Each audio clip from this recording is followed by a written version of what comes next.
SC Romero, Justin Taylor, and this week's guest, Noah Green. I'm Tommy Harvey. Tonight, we are going to dive into looking at Devy relevant players in the Pac-12, plus some Devy news. All that will be coming up right now.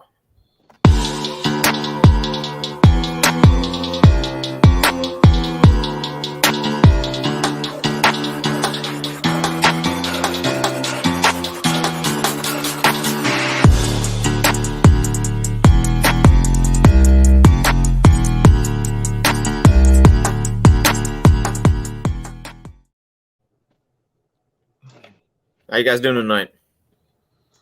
Good. Doing great. Doing good, my man. Awesome.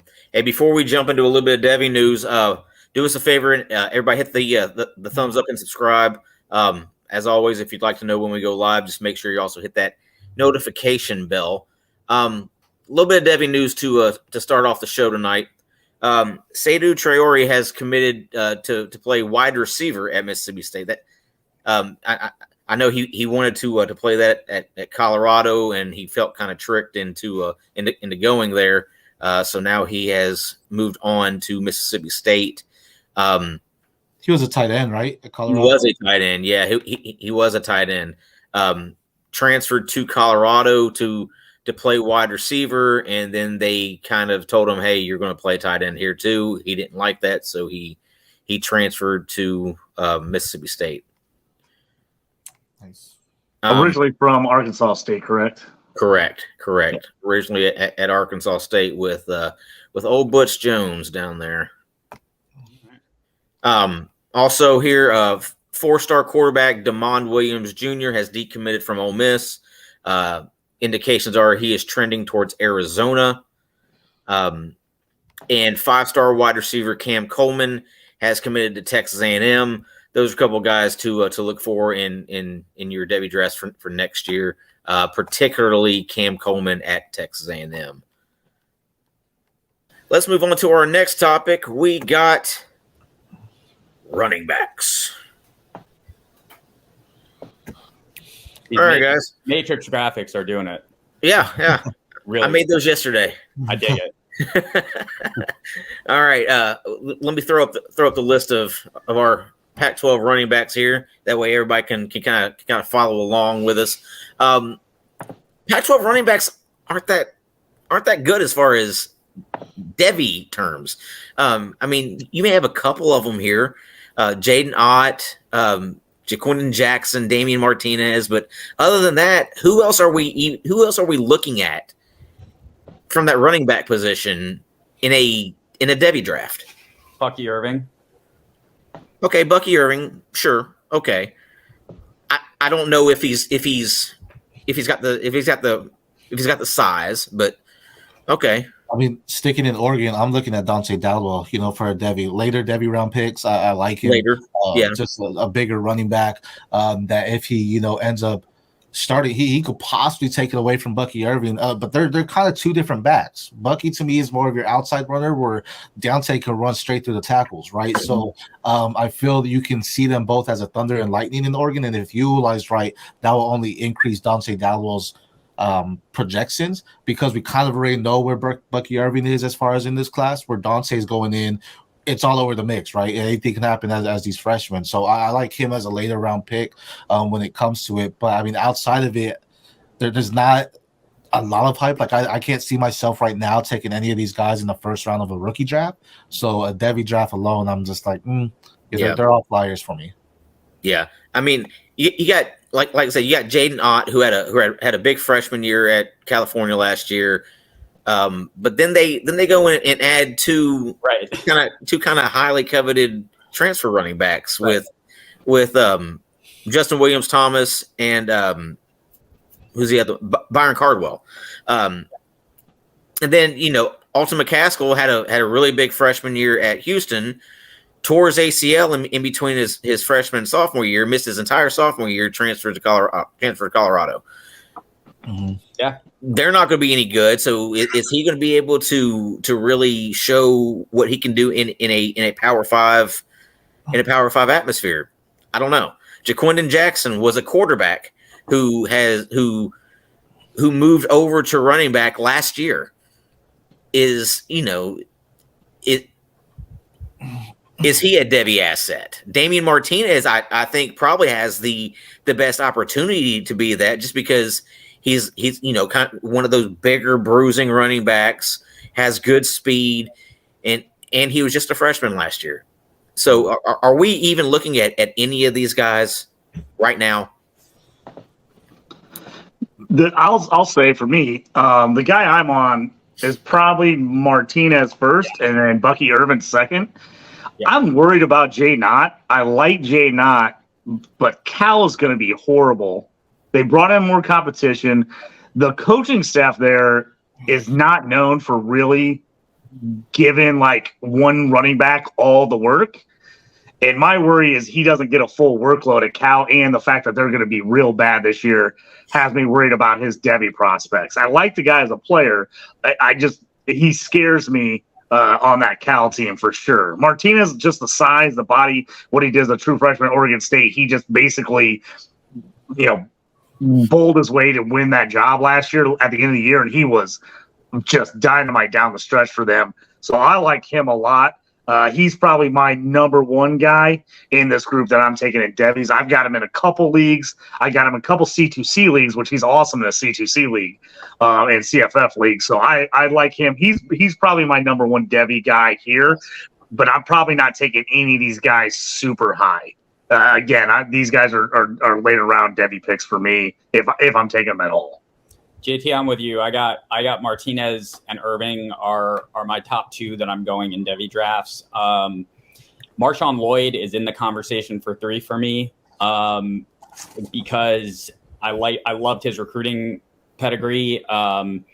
He showed some burst and showed some talent at South Carolina, and I'm interested to see how he gets used and what he does. I'm not taking him though. I'm not taking him in the top 4 rounds of a Devy draft, and probably not till later in the 5th, maybe the 6th, at the earliest. Bucky, I'm probably looking at in the 5th, maybe.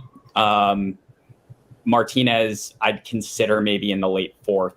That's where the running backs, kind of to Tom's earlier point, that's where the running backs start for me. Is in the mid-late 4th that I'm starting to consider some of these guys. Quentin Joyner is interesting for SC as a freshman. I like his game a lot, and Marshawn is probably only there for a year. And Joyner could get run as a freshman. Lincoln and SC play freshmen, so I could see Joyner getting some run this year. He's interesting. Yeah, I mean, first off, shout out Oregon. I love how you are both on the Oregon guys. Love it. But Alton McCaskill, I think is a guy that I actually have a trade, for the DynastyPros trade calculator. Alton McCaskill for Jerome Ford. What are your thoughts on that? Because that's really the kind of value I'm seeing right now. It's not. I don't see him as a pure bred 3-down starter, but I think there is some upside if the guy ahead of him goes down, that he could bring something to the table, assuming the recovery from his ACL is fully healed as well. So, but would y'all do that trade though, McCaskill for Jerome Ford? I think that's interesting. You're kind of looking at a potential guy for a mediocre NFL running back. Jerome Ford, I get it. He's the number 2. He's the number 2 in Cleveland, but he's not Kareem Hunt. He's not going to play like Kareem Hunt. He's not going to be as good as Kareem Hunt. So I would probably do that. McCaskill. Yeah, I would probably take McCaskill. I think McCaskill is going to be real interesting this year, just on seeing how Colorado uses him. That offense is going to be out there a lot, going to have to do so. If he can figure out how to work his way in to playing third downs and staying on the field when they're throwing the ball all over the place and get some catches, I think that will bump his Devy stock big time, because they're like, oh, look at this guy, he can catch the ball. And as well as I do, and the point per reception era we are in fantasy football, that jumps those guys up, and people love that you got to get a guy that can catch the ball. So I don't know if he's going to be the clear-cut guy in Colorado coming off the injury, but if he does and he get on the field and can kind of prove himself, I think he's going to get some opportunities. But again, if he's one of those, they play him first, second down, they take him out every third down, or even on second down because they're going 4 wide or 5 wide and trying to throw it all over the place, then that really kills him. But I definitely think he has the potential to kind of to really boost his numbers. And I think if he can do it at Colorado again, even if they're bad, if he can play well, and again, he's going to have those chances. They're going to talk about Sanders, and they're going to get spotlights with Dion as the coach. So he's going to get some media press. It's going to happen. So he's got a shot to kind of prove himself. He's probably, if I had to take this list, he's probably 4th for me behind these guys. I'm Martinez, Irving, Ott, McCaskill. Is probably those guys. Those are probably my top 4. And again, I'm taking an outside check. And I almost like McCaskill better than Ott. I think he's going to have a better opportunity to make plays. I like Ott a lot. Like I said before, I'm worried about that Cal situation. And then a guy who is either going to, Carson Steele's an interesting guy at UCLA coming from Ball State. I mean, obviously they gave him the ball all the time at Ball State and kind of being the character he is with the long hair and everybody. I mean, he gets the media attention, so people like him. But if he doesn't clear-cut win that job at UCLA, which coming from camp is very iffy. Like, people are like, he might play some. He's a guy that was getting a little bit of pub, and with the transfer to UCLA, he's the guy I think could just fall off the cliff and just be in the 3rd round. Steele is going to be lucky to get a 40% carry share. Yeah, and that's what I think he dies. His Devy value is just going to completely fall off the cliff. So if you've got him in a league, which I'm guessing most people don't, unless they had like a C2C team and he was on their C2C team, I don't see it happening as far as him going in many Devy drafts, because it's just I feel like he could end up being good, and obviously having a white running back is always that weird thing. Everybody's like, we got the random white guy out there at running back is always kind of a thing. But he just feels like if he doesn't win that job, it's like there's nothing. Like he's going to be. I mean, there's no value whatsoever. Well, he's not an athlete out there at running back. He was able to get away with it at Ball State. He's not going to be able to do it over in the Pac-12. Yeah, he was one of those guys that felt like that weird transfer. Like, you heard that he was going to transfer, and you felt like he wanted to get like a little bit higher profile than Ball State. You're like, pick up 2 of them. I know, but you're like you saw. I saw him go to UCLA. I was like, this is either going to be the greatest thing that ever happened to him or the worst thing ever, because he's either going to have to prove himself and be an absolute stud, or I was like, he'll never play again. And he'll be like, why did I leave Ball State where I was going to get like 350 carries and I just went to UCLA and I'm 2nd or 3rd string? So yeah, he scares me big time. I agree with that. I agree 100%. Nobody was talking about TJ Harden like 3 months ago. Nobody. And now everybody's talking about him. Now he's the guy, yeah. But I'm not confident he has an NFL projection necessarily, and Carson Steele can't beat him out, which, to your point, that is the worst possible thing for Carson Steele. So that is just not good. I mean, maybe Harden could be good. I'm not saying he's not. I actually am not. I'm not certain. But yeah, that doesn't look pretty. When we're on Colorado, what about Dylan Edwards? That guy way too small. He's tiny, but he can move, man. He's literally gonna have to move to the slot. He's not going to last at running back. See, again, he's a guy. Running backs aren't.